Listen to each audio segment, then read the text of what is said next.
about the life of the Ukrainian president. The Untold Story of Volodymyr Zelensky, Full Biography of Ukrainian President. Part 1. Volodymyr Oleksandrovich Zelensky, born the 25th of January 1978, is a Ukrainian politician and former comedian and actor who has served as the sixth and current president of Ukraine since 2019. Born to a Ukrainian Jewish family, Zelensky grew up as a native Russian speaker in Kryvyi Rih, a major city of Dnipropetrovsk Oblast in central Ukraine. Prior to his acting career, he obtained a degree in law from the Kyiv National Economic University. He then pursued a career in comedy and created the production company Kvartal 95, which produced films, cartoons, and TV shows, including the TV series Servant of the People, in which Zelensky played the role of the Ukrainian president. The series aired from 2015 to 2019 and was immensely popular. A political party bearing the same name as the television show was created in March 2018 by employees of Kvartal 95. Zelensky announced his candidacy in the 2019 presidential election on the evening of the 31st of December 2018, alongside the New Year's Eve address of then-President Petro Poroshenko on the TV channel. A political outsider, he had already become one of the frontrunners in opinion polls for the election. He won the election with 73.23% of the vote in the second round, defeating Poroshenko. He has positioned himself as an anti-establishment and anti-corruption figure. As president, Zelensky has been a proponent of e-government and of unity between the Ukrainian and Russian-speaking parts of the country's population. 11. 13. His communication style makes extensive use of social media, particularly Instagram. 7. 10. His party won a landslide victory in the snap legislative election held shortly after his inauguration as president. During the first 2 years of his administration, Zelensky oversaw the lifting of legal immunity for members of parliament, the country's response to the COVID-19 pandemic and subsequent economic recession, and some limited progress in tackling corruption in Ukraine. During his presidential campaign, Zelensky promised to end Ukraine's protracted conflict with Russia, and he has attempted to engage in dialogue with Russian President Vladimir Putin.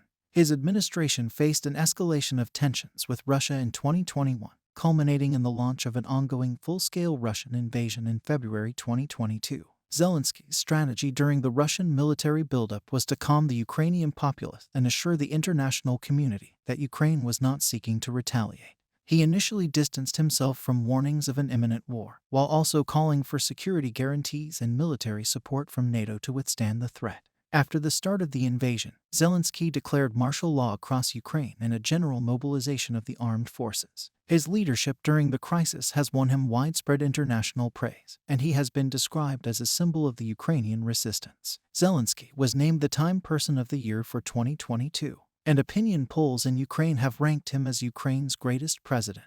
Volodymyr Oleksandrovich Zelensky was born to Jewish parents on the 25th of January 1978 in Kryvyi Rih, then in the Ukrainian Soviet Socialist Republic.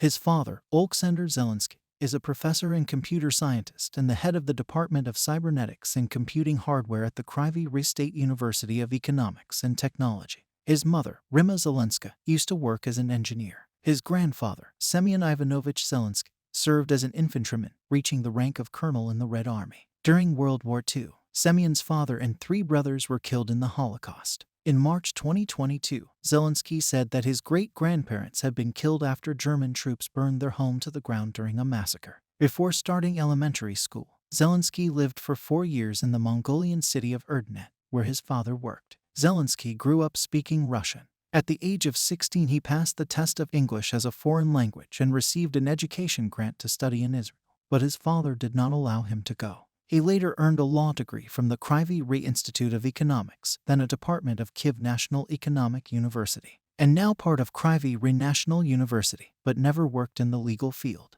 At age 17, he joined his local team competing in the KVN comedy competition. He was soon invited to join the United Ukrainian team Zaporizhia Kryvyi Rih Transit, which performed in the KVN's Major League, and eventually won in 1997.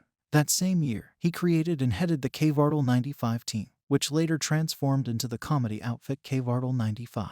From 1998 to 2003, Kvartal 95 performed in the Major League and the highest open Ukrainian league of KVN, and the team members spent a lot of time in Moscow and constantly toured around post-Soviet countries. In 2003, Kvartal 95 started producing TV shows for the Ukrainian TV channel 1+1, and in 2005, the team moved to fellow Ukrainian TV channel Inter. In 2008, he starred in the feature film Love in the Big City and its sequel, Love in the Big City 2. Zelensky continued his movie career with the film Office Romance, Our Time in 2011 and with Arjevsky vs. Napoleon in 2012.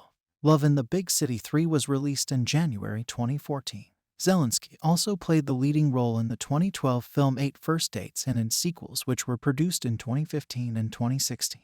He recorded the voice of Paddington Bear in the Ukrainian dubbing of Paddington and Paddington 2. Zelensky was a member of the board and the general producer of the TV channel Inter from 2010 to 2012. In August 2014, Zelensky spoke out against the intention of the Ukrainian Ministry of Culture to ban Russian artists from Ukraine. Since 2015, Ukraine has banned Russian artists and other Russian works of culture from entering Ukraine.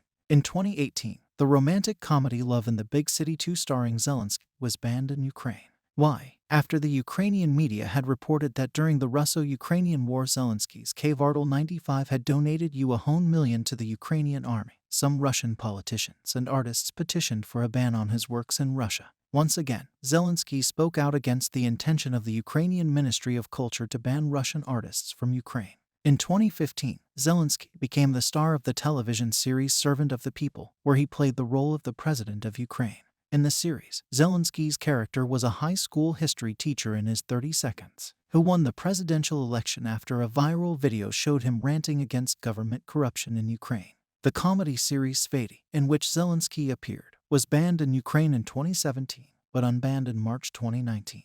Zelensky worked mostly in Russian-language productions. His first role in the Ukrainian language was the romantic comedy I, You, He, She, which appeared on the screens of Ukraine in December 2018. The first version of the script was written in Ukrainian but was translated into Russian for the Lithuanian actress Agnieszka Grudite. Later, the movie was dubbed into Ukrainian. In October 2021, the Pandora Papers revealed that Zelensky and his chief aide and the head of the security service of Ukraine Ivan Bakanov operated a network of offshore companies in the British Virgin Islands, Cyprus, and Belize. These companies included some that owned expensive London property. Around the time of his 2019 election, Zelensky handed his shares in a key offshore company over to Sergei Shefir. But the two men appear to have made an arrangement for Zelensky's family to continue receiving the money from these companies. Zelensky's election campaign had centered on pledges to clean up the government of Ukraine. In March 2018, members of Zelensky's production company Kvartal 95 registered a new political party called Servant of the People, the same name as the television program that Zelensky had starred in over the previous 3 years. Although Zelensky denied any immediate plans to enter politics and said he had registered the party name only to prevent it being appropriated by others,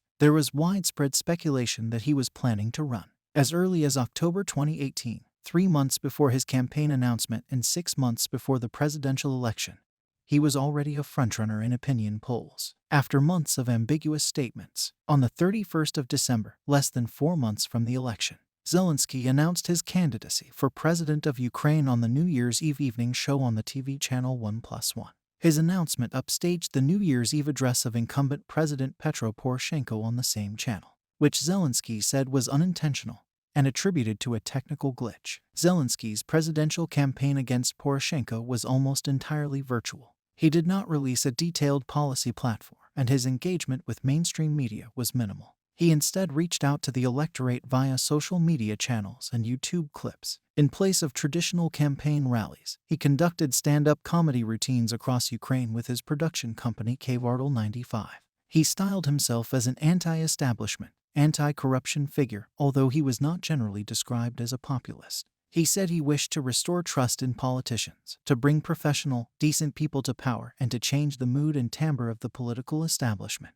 On the 16th of April 2019, a few days before the election, 20 Ukrainian news outlets called on Zelensky to stop avoiding journalists. Zelensky stated that he was not hiding from journalists, but that he did not want to go to talk shows where people of the old power were just doing PR, and that he did not have time to satisfy all interview requests. Prior to the elections, Zelensky presented a team that included former Finance Minister Oleksandr Daniluk and others. During the campaign, concerns were raised over his links to the oligarch Ihor Kolomoisky.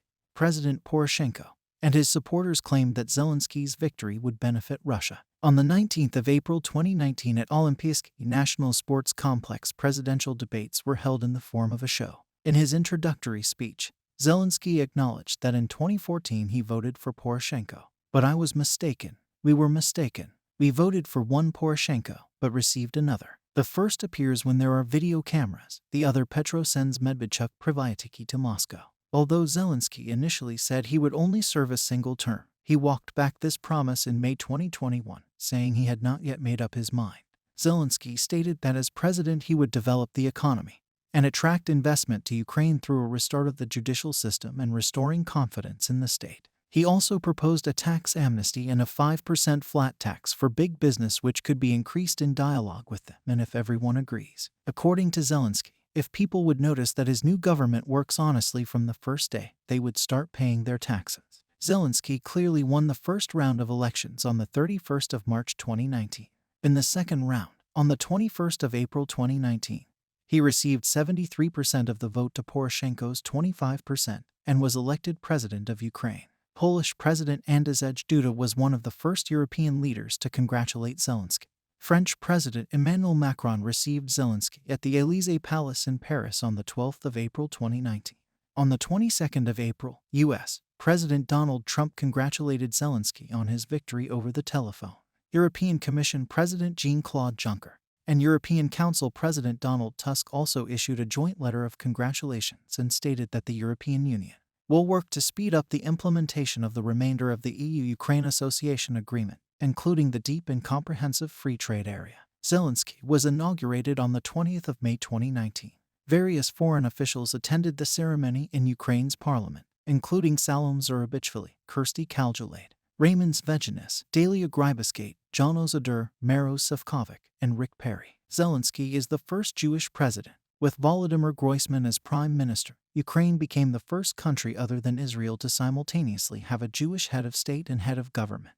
In his inaugural address, Zelensky dissolved the then Ukrainian parliament and called for early parliamentary elections. One of Zelensky's coalition partners, the People's Front, opposed the move and withdrew from the ruling coalition. On the 28th of May, Zelensky restored the Ukrainian citizenship of Mikhail Saakashvili. Zelensky's first major proposal to change the electoral system from a plurality voting system to proportional representation with closed party lists was strongly rejected by the Ukrainian parliament due to the belief that closed lists would lead to more corruption in government. In addition, on the 6th of June, lawmakers refused to include Zelensky's key initiative on reintroducing criminal liability for illegal enrichment in the parliament's agenda, and instead included a similar bill proposed by a group of deputies. In June 2019, it was announced that the president's third major initiative, which seeks to remove immunity from lawmakers, diplomats, and judges, would be submitted after the July 2019 Ukrainian parliamentary election. This initiative was completed on the 3rd of September, when the new parliament passed a bill stripping lawmakers of legal immunity, delivering Zelensky a legislative victory by fulfilling one of his key campaign promises. On the 8th of July, Zelensky ordered the cancellation of the annual Kyiv Independence Day parade on Maidan Nezalezhnosti, citing costs. Despite this, Zelensky highlighted that the day would honor heroes on Independence Day, however the format will be new. He also proposed to spend the money that would have been used to finance the parade on veterans. In 2020, Zelensky's party proposed reforms to Ukraine's media laws with the intent to increase competition and loosen the dominance of Ukrainian oligarchs on television and radio broadcasters. Critics said it risked increasing media censorship in Ukraine because its clause of criminal responsibility for the distribution of disinformation could be abused. In January 2020, Zelensky took a trip to Oman that was not published on his official schedule, appearing to combine a personal holiday with government business. His office said Zelensky paid for the entire trip himself. Nevertheless, he was criticized for a lack of transparency, and critics pointed out he had once criticized his predecessor Poroshenko for taking an undisclosed vacation in the Maldives. In January 2021, Parliament passed a bill updating and reforming Ukraine's referendum laws, which Ukraine's Constitutional Court had declared unconstitutional in 2018.